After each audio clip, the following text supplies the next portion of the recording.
Olá, você que acompanha o nosso canal Ciência Free. Estamos disponibilizando mais uma aula sobre trato gastrointestinal, a fisiologia do trato gastrointestinal numa visão mais funcional. Espero que você aproveite, estude e faça uma memorização desse conteúdo. Boa aula! Olá, tudo bem? Hoje a nossa aula sobre fisiologia do trato digestório, a gente vai fazer uma revisão dos componentes do trato digestório para que a gente possa compreender como é que é a ação dos alimentos funcionais, dos compostos bioativos de uma forma mais eficiente quando esse TGI ele se encontra de forma mais saudável e menos desequilibrada. A digestão é um processo químico e mecânico desde o início da boca até a excreção desse bolo alimentar, quando nós não temos mais a utilização dos produtos desse metabolismo através das fezes. Então nós temos a necessidade de micro e de macronutrientes, principalmente para a produção dessas secreções que vão atuar sobre o bolo alimentar. Na deficiência de alguns minerais, como exemplo zinco ou magnésio, nós teremos algumas interferências na produção dessas enzimas. Aqui a gente destaca o ácido clorídrico como uma secreção importantíssima que também tem atividade bactericida para que essa digestão possa ser efetivada lá na luz do estômago. Esse bolo alimentar, depois que ele é conduzido, ele vai sofrer uma ação enzimática para a quebra desse processo, dessas macromoléculas, tornando assim moléculas na sua unidade funcional para que possam ser absorvidas e conduzidas para os tecidos. Daí, desse processo metabólico, aquilo que realmente não serve vai ser excretado através das fezes. Por que nós precisamos relembrar e ter o cuidado com o trato digestório? Nós sabemos que a área superficial do TGI é a maior área do nosso corpo. Então, total cuidado é muito pouco para que nós tenhamos sempre e mantenhamos sempre uma condição de saúde. Para isso, através da escolha desses alimentos, é que nós teremos um bom funcionamento do trato digestório. Quando a gente fala de alimentos funcionais, a gente está falando justamente de alimentos que podem modular respostas internas do nosso corpo, não só do TGI, mas que vão ajudar, que vão somar com essas atividades metabólicas. A gente sabe que para o organismo funcionar, ele precisa de muitos nutrientes. E quando você tem uma dieta que ela é muito monótona, você carece na oferta de determinados micronutrientes ou mesmo de compostos bioativos que podem modular essa resposta. O TGI, o estômago propriamente, é uma bolsa que vai receber essa quantidade de alimentos e aqui nós temos células que vão proporcionar a secreção de uma solução gástrica para que essa digestão ela possa ser efetivada. E aí nós temos uma camada de proteção desse estômago que também é produzido por células específicas e essa produção ela também depende de vários aspectos dentro da saúde do paciente. Enquanto se encontra no estômago, o alimento ele é revolvido, misturado com ácido clorídrico e pepsina antes de ser liberado para o intestino delgado. Nós sabemos aqui que o pepsinogênio, ele na presença do ácido clorídrico, ele vai ser convertido em pepsina. E essa pepsina ela vai atuar sobre a proteína alimentar, fazendo com que essa proteína ela seja degradada em algumas pontas da sua estrutura e vá ser direcionada posteriormente para o intestino e lá, através das secreções pancreáticas, nós teremos a finalização dessa digestão. Fazendo aqui um aumento da mucosa do estômago, nós temos um conjunto de células e essas células são responsáveis pela produção de várias substâncias dentro e lançadas na luz do estômago. Então aqui a gente fala das células parietais que produzem a secreção ácida, que é o ácido clorídrico. Nós temos também o fator intrínseco, que é um fator importante que protege a vitamina B12 lá na sua absorção do intestino. Nós temos as células principais, ou zimogênicas, que produzem o pepsinogênio de forma inativa, e na presença do ácido clorídrico nós vamos ter a ativação da pepsina, que vai fazer a digestão das proteínas. Nós temos as células produtoras de muco, e o muco é uma camada protetora aqui na mucosa do estômago, justamente para que o ácido não vá interferir, causar uma inflamação nessas células. E nós temos também mais células produtoras de muco que produzem muco para a camada superficial aqui do estômago. Então, tudo isso, para ser produzido, necessita de nutrientes. Essas substâncias, elas não são produzidas ao acaso. Através da alimentação, e aí é esse olhar da nutrição funcional que a gente precisa ter, que para todas essas substâncias vocês vão ter a utilização de complexo B, de minerais, de compostos bioativos, para que elas possam atuar e manter o equilíbrio do trato gastrointestinal. E aqui nós temos em destaque essas células e as suas secreções e as suas funções, e quem estimula a liberação dessas substâncias. Então vocês podem parar aqui o slide, dar uma relembrada e ver que as células parietais, ela produz tanto ácido clorídrico quanto fator intrínseco. Nós temos também as células enterocromafins que secretam histamina. Então pessoas que são sensíveis a determinados alimentos ou a determinadas substâncias podem ter uma estimulação da liberação de histamina e você ter aí algumas secreções a mais, algumas respostas a mais. Então, sempre na anamnese é importante saber se a pessoa tem alguma hipersensibilidade, se ela faz utilização crônica, como exemplo do glúten. O glúten é um ativador e liberador de histamina, então isso também é necessário você saber, porque a histamina vai estimular a secreção gástrica. A pessoa pode desenvolver gastrite por uma utilização de alimentos que são estimuladores de histamina. As células D que produzem somatostatina, e você tem aqui as células G que produzem o hormônio gastrina. Somatostatina também é hormônio e a gastrina vai estimular também a secreção de ácido clorídrico.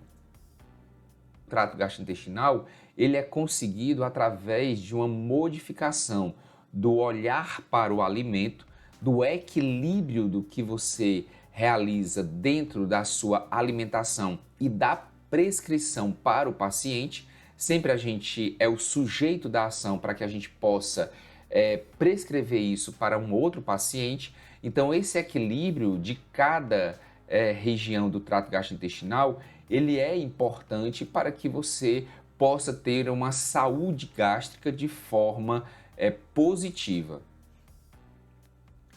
No estômago, quando o bolo alimentar chega, nós vamos ter tanto um estímulo que vem da fase cefálica, que é o ato de pensar no alimento, e aí você tem a liberação de ácido, de pepsinogênio e de gastrina, que vão fazer com que a pepsina seja, então, ativada pela ação do HCl sobre o pepsinogênio, e aí você tem a pepsina atuando sobre a digestão da proteína, formando aqui oligopeptídeos e sendo posteriormente conduzido para o intestino. Veja que essa via de ativação do trato gastrointestinal, ela tanto acontece pela chegada do bolo alimentar, gerando a distensão, e aqui você tem um impulso nervoso sendo direcionado ao sistema nervoso central para esse controle do processo digestório. Aqui, de forma mais didática, você tem a visão, cheiro, gosto, pensamento no alimento, que leva um reflexo lá para o plexo nervoso. Você vai ter os reflexos que vão ativar os músculos liso ou glândulas efetoras para o processo de digestão. E também você tem o estímulo do alimento chegando, mandando essa mensagem ao sistema nervoso central, e aí essa resposta ela é continuada para os processos digestivos.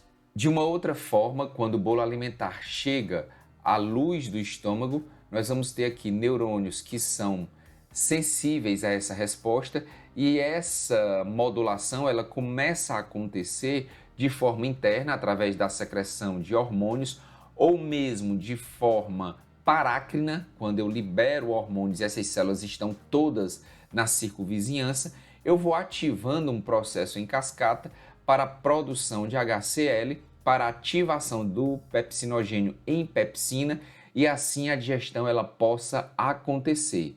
Visto aqui que o ácido clorídrico também ele ativa a produção, e secreção de mais pepsinogênio das células principais. Então, lendo aqui o roteiro, nós temos o bolo alimentar ou reflexo cefálico iniciam a secreção gástrica. O que são os reflexos cefálicos? São os reflexos quando você pensa no alimento, quando você deseja o alimento, você já está estimulando a produção de HCl. 2. A gastrina estimula a secreção ácida por ação direta nas células parietais ou indiretamente por meio da histamina. Então a gastrina, ela tanto vem diretamente nas células parietais para estimular a produção de HCl, ou a gastrina ela pode atuar nas células enterocromafins, liberando histamina. A histamina atua sobre as células parietais, fazendo aqui o HCl. Então veja que é um circuito, é um eixo que funciona justamente nesse processo digestivo e até mesmo na hora da percepção da fome. Na hora que você lembra do alimento, você tem aqui a produção de HCl. O 3, o ácido estimula a secreção de pepsinogênio por um reflexo curto, que nós vimos aqui, o HCl, estimulando neurônios que vai levar à produção e secreção de pepsinogênio e posterior pepsina. A somatostatina é estimulada pelo H+, e é um sinal de retroalimentação negativa que modula a liberação de ácido e de pepsina. Aqui é um processo da digestão, O bolo alimentar no estômago, ele vai gerar secreção ácida, secreção de pepsina e de lipases, e aqui nós vamos ter a motilidade. Mas isso também tem um controle lá no intestino delgado. Então, quando esses alimentos eles chegam no intestino delgado, você vai ter aí algumas secreções que vão contrabalançar o esvaziamento do estômago.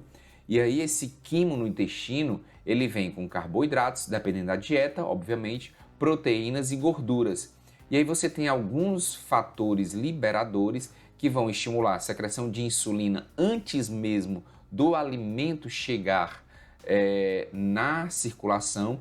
Você tem a secreção de enzimas pancreáticas via colecistocinina, justamente para finalizar a digestão tanto de proteínas quanto das gorduras. E você tem um ambiente ácido que estimula a secretina do bolo alimentar que chega no intestino, e a secretina vai ativar lá no pâncreas a liberação de bicarbonato para a neutralização dessa acidez.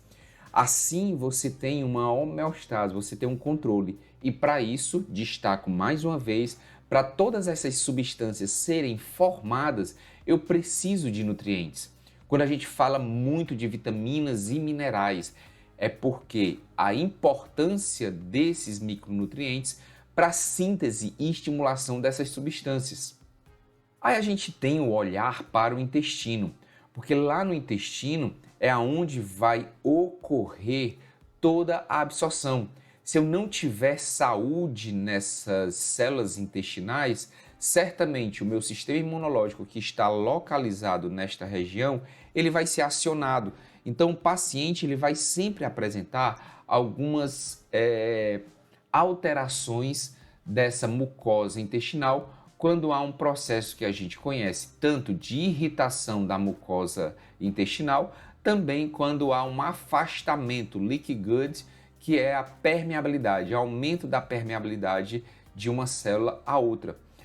Para que ocorra integridade desta mucosa, nós precisamos aí de vários nutrientes. Repito, nós precisamos de vitamina A, nós precisamos de vitamina D, nós precisamos de glutamina, nós precisamos de ômega 3, nós precisamos de probiótico, de pré-biótico, precisamos de complexo B.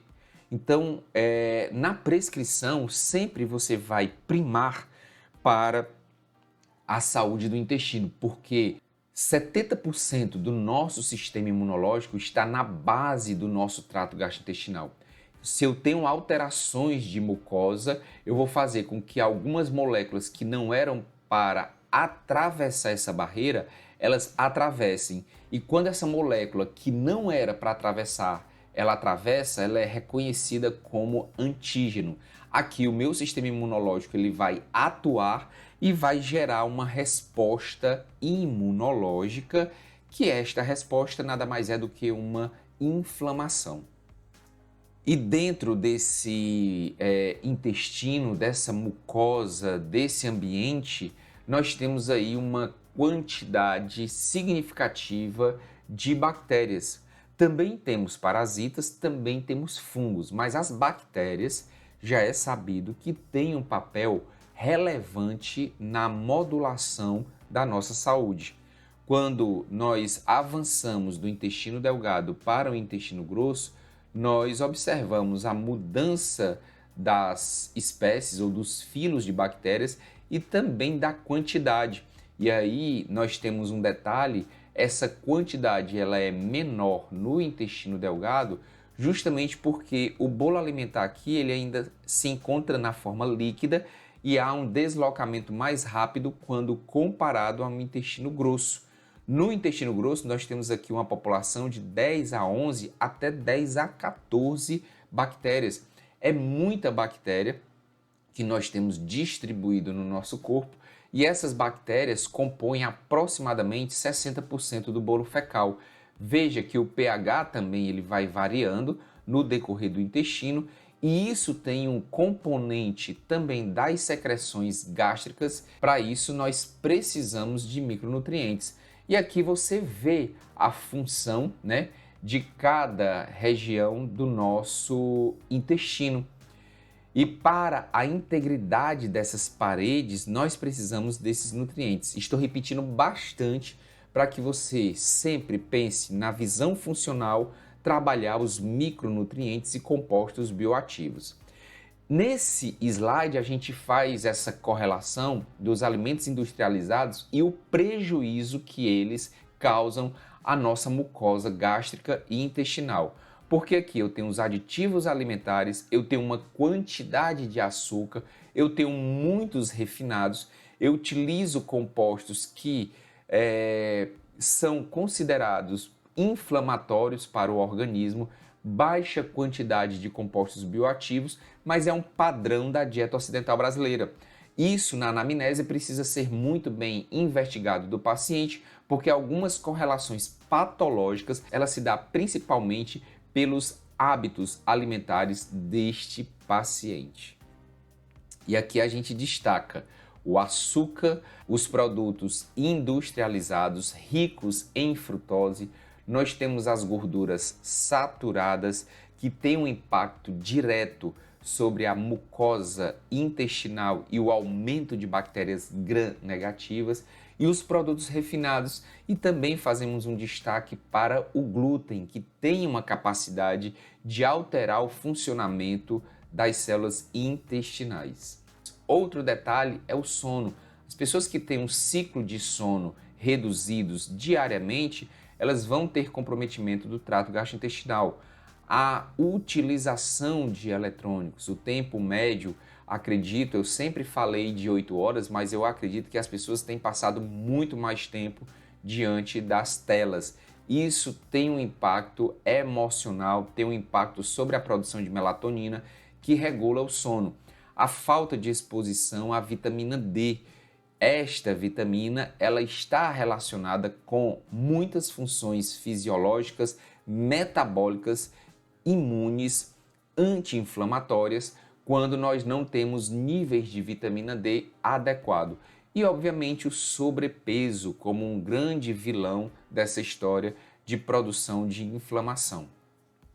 Outro detalhe que a gente também faz um destaque são os componentes que nós utilizamos, as substâncias que nós utilizamos, os poluentes orgânicos persistentes que nós estamos expostos todos os dias. Antes de você sair do quarto, eu sempre exemplifico isso, principalmente as mulheres, as meninas, né, as jovens, elas têm um contato direto com vários produtos de beleza para a sua manutenção, utilização de cremes, de óleos, de maquiagem, de filtro solar, de esmaltes, né, a própria pasta de dente, o perfume, o sabonete, todas essas substâncias, elas, se não forem isentas de aditivos, de poluentes, elas vão sim contaminar o hospedeiro, o consumidor de uma forma geral. Os sinais e sintomas, quando a gente faz essa leitura, esse olhar para os hábitos alimentares, a gente destaca as alterações na qualidade e equilíbrio da alimentação. A grande maioria da população não se alimenta de forma correta, porque também ela não é induzida, ela não é educada a isso. Os excessos de aditivos químicos, metais tóxicos e agrotóxicos são extremamente significativos em relação a essa saúde gástrica, as alterações gastroesofágicas e intestinais, que também parte da população tem, refluxo esofágico, gastrite, irritação intestinal. Esses fatores já são decorrentes, né, de uma alimentação ou de um contato com várias substâncias químicas que levam a esses desajustes e desequilíbrios. Isso gera uma disbiose gastrointestinal e alterações na permeabilidade intestinal, gerando uma sobrecarga imunológica, distúrbios da detoxificação, síndrome de má absorção, perda de tolerância imunológica. E aí você tem um processo inflamatório crônico presente, estresse oxidativo, que é a produção de radicais livres. Isso vai gerar uma modificação do perfil celular, deficiências de nutrientes e disfunção mitocondrial, que também nós sabemos que tem uma importância relevante, que é a organela que produz energia. Isso leva às alterações funcionais de órgãos e sistemas, que leva muito tempo para acontecer, gerando aí as doenças crônicas não transmissíveis.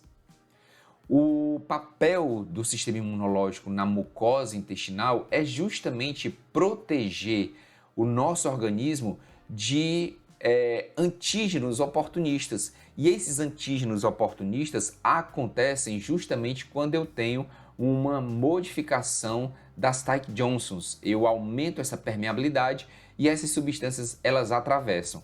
Quando elas permanecem aqui, o sistema imunológico vai ser acionado justamente para poder matar esse antígeno. E nessa luta, nesse mecanismo, nós temos a secreção pelas células imunológicas de citocinas inflamatórias. Então isso vai aumentando a inflamação do intestino. Quando não é tratado, isso se torna de forma cíclica. Aí você tem aquele paciente que tem modificação do perfil das fezes, então ele sempre faz cocô na escala Bristol 6 e 7, que são fezes diarreicas, sempre há desconforto gástrico e o paciente acha que é simplesmente o consumo de um alimento qualquer. Mas, na verdade, você já tem um estímulo, um ciclo aqui formado pelo sistema imunológico que está sempre acionado por conta de uma alteração da permeabilidade intestinal, levando, obviamente, a uma inflamação crônica. E aqui o intestino normal, as vilosidades normais, ela tem um conteúdo de bactérias gram-positivas diferente de gram-negativa. Mas os gatilhos, o tempo, o estresse, a falta de sono, a inatividade física, o consumo de alimentos ultraprocessados, de gordura saturada, tudo isso favorece a uma modificação da mucosa intestinal. Desta forma, você vai ter modificações de permeabilidade, gerando aqui uma inflamação crônica, né? Disbiose, inflamação e alterações genéticas podem comprometer essa mucosa intestinal. E quando nós temos uma população grande de bactérias gram-negativas, nós vamos gerar essa disbiose. E vocês também já ouviram em outras aulas que o aumento de LPS vai gerar modificações em todos os sistemas. Essa inflamação, ela é sistêmica. E tem um outro detalhe que eu chamo aqui, que é a diminuição, quando eu tenho disbiose, de dois hormônios, o peptídeo YY e o GLP-1, que é o glucagon-like peptídeo. Esses hormônios, eles vão modificar o perfil de saciedade do paciente. Quando os seus níveis estão reduzidos, o paciente ele vai ter maior quantidade de fome. Por isso que o desequilíbrio intestinal gera também, muitas vezes, compulsão alimentar e para o consumo de açúcar. Aqui nós temos o tratamento das inflamações gástricas crônicas, tanto os fatores de hospedeiro quanto os fatores probióticos, melhorando a atividade das células intestinais. Então, os probióticos eles têm uma ação de melhorar as Taik-Johnsons, é uma forma de tratamento. Ômega 3 é uma outra forma de tratamento porque ele vai reduzir a resposta inflamatória nas células de resposta imune. Vitamina A também é uma forma de tratamento. Vitamina E é uma forma de tratamento. Prebióticos, a utilização de amido resistente para esse intestino é uma forma de tratamento. Isso modifica o padrão intestinal. Lembrando, nos alimentos, nos probióticos, nos prebióticos, você consegue começar a modular esse intestino. E no intestino grosso, nós temos a formação do bolo fecal, e esse bolo fecal ele vai ser armazenado aqui no reto sigmoide para posterior excreção. Quando o paciente tem problemas de constipação, é importante avaliar qual é o motivo, qual é, na verdade, a causa, não os sinais e sintomas que ele já apresenta, mas quais são as causas que levam a essa constipação. E muitas vezes não é a carência do consumo de fibras, mas existem outros problemas relacionados que precisam ser investigados. E aí a gente fala sobre a interpretação das fezes. É muito importante para o nutricionista que trabalhe com nutrição funcional ele saber fazer essa investigação na sua anamnese com o paciente, vendo cor, odor, frequência de evacuação, aspecto das fezes, consistência e formato. Tudo isso vai nos falar muito sobre a saúde gástrica desse paciente. Qual é a referência que nós devemos ter sobre as questões das fezes? Ela é de cor marrom, odor ameno, produzidas diariamente ou a cada 2 dias. Ela é uniforme, firme e macia e o formato cilíndrico. O paciente ele não precisa se esforçar para fazer ou para evacuar. O paciente que tem fezes normais, essas fezes a gente faz até referência a bananinhas, né? É um formato de banana, ela não sai ressecada, ela não sai em forma de bolotas, elas não são formadas como fezes cápricas, que é o Bristol tipo 1. Então, essas fezes elas são bastante uniformes. A cor das fezes tem relação com a cor dos alimentos, metabolismo hepático e alimentos ricos em enxofre. Você tem na cor branca ou amarela, são indícios de deficiência de bile na matéria fecal, também na utilização de alguns medicamentos e outras drogas diarreicas que podem mudar a cor, como obstrução do canal biliar, dificuldade de metabolização microbiana dos sais biliares, quando há disbiose. Fezes pálidas devem ser tratadas no início do período gestacional por compressão abdominal. As mulheres podem ter uma alteração das fezes por diminuição das secreções biliares. A retirada da vesícula apresentam fezes esbranquiçadas. A síntese de sais biliares, elas são dependentes, né, dessas CYPs, que são enzimas que participam no processo da síntese de secreções biliares. Verde, ela geralmente está relacionada com intoxicação alimentar, pode ser uma passagem rápida dos alimentos através do intestino grosso, típico de intoxicação alimentar, dificultando a decomposição da bile.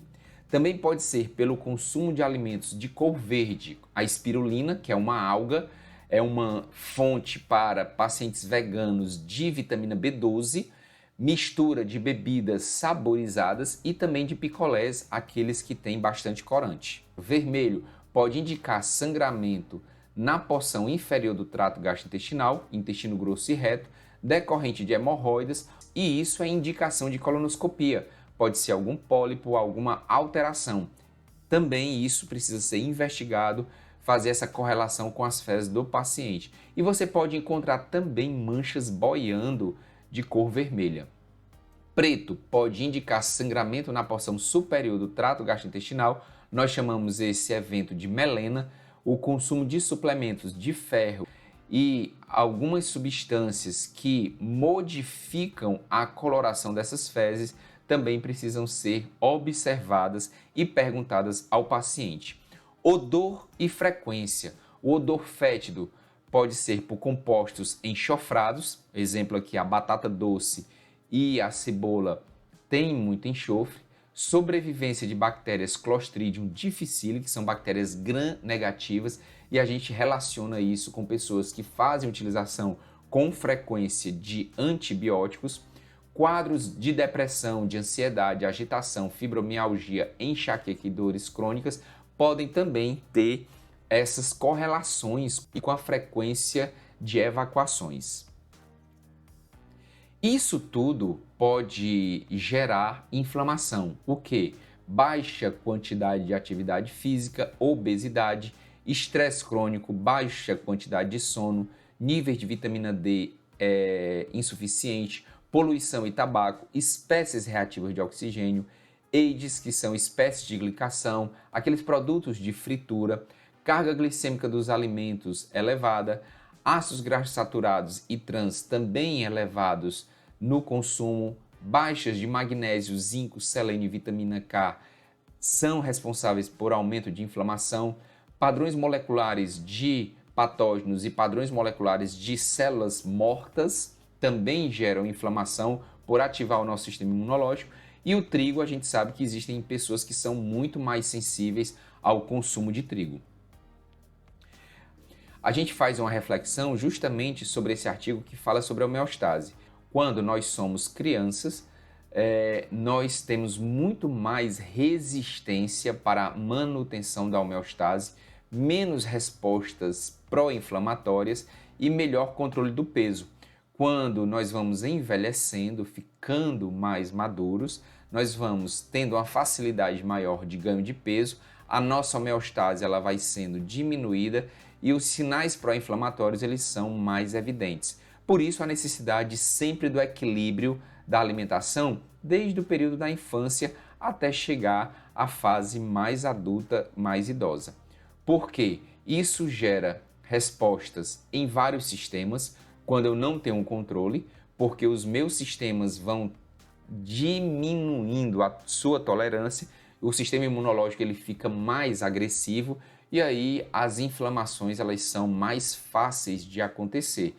Relacionando isso com o padrão alimentar, a gente nem precisa discutir do que já foi falado anteriormente. E aí o trato gastrointestinal ele precisa ser bastante cuidado e olhado, porque nós temos 10 trilhões de células. Desses 10 trilhões, nós temos 100 trilhões de células no nosso corpo e 50 milhões de células são renovadas diariamente. E para isso, nós precisamos de 45 nutrientes. Veja que uma alimentação monótona que não leva em consideração as 4 leis da nutrição fica deficiente para manter essa renovação celular. E se eu não tenho uma renovação celular de forma correta, eu posso ter células alteradas aqui. Então, sempre padronizar a sua alimentação. O padrão alimentar, ele fala tudo sobre o paciente. E aqui nós temos alguns alimentos que têm o perfil anti-inflamatório, com seus compostos bioativos, que é o resveratrol, a curcumina, a ginesteína, quercetina, sulforafano, capsaicina, indol 3-carbinol, ácido elágico, 6-gingerol e as catequinas. Veja que todos esses vão responder reduzindo aqui a atividade de NF-κB.